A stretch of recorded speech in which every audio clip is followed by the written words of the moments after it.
大马路上穿着红色上衣的男子站在路边，一旁还有救护车、消防人员待命，其他员警都离得远远的。你口罩戴好啊！口罩哎，我很不舒服啊。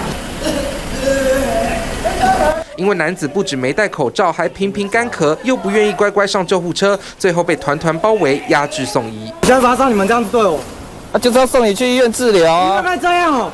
这夸张的状况就发生在9号晚上8点多，高雄梓官区赤坎东路上，86年次的张姓男子进到冈山分局赤坎派出所，表示有跟人约定谈和解，过不久又说自己心悸、身体不舒服，员警马上联系119到场处理，但救护车抵达，救护人员都还没问旅游史、接触史、病况，就自己跳上救护车，还把口罩拿掉，一直干呕咳嗽，不配合戴上口罩，又跳下救护车，最后被强制上铐。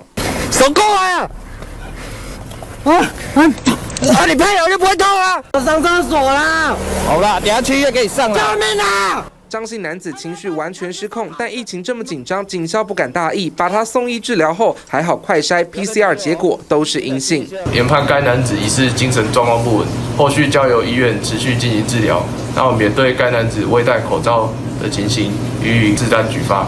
疫情严峻，警察、消防员、救护人员已经够忙，还要安抚暴走的男子，加重工作负担。所幸男子筛检后没有染疫，大家都松一口气。TVBS 新闻综合报道，请大家订阅、按赞、分享 TVBS News 频道，并且开启小铃铛，也请用手机下载 TVBS 新闻 APP，让您随时掌握国内大小事。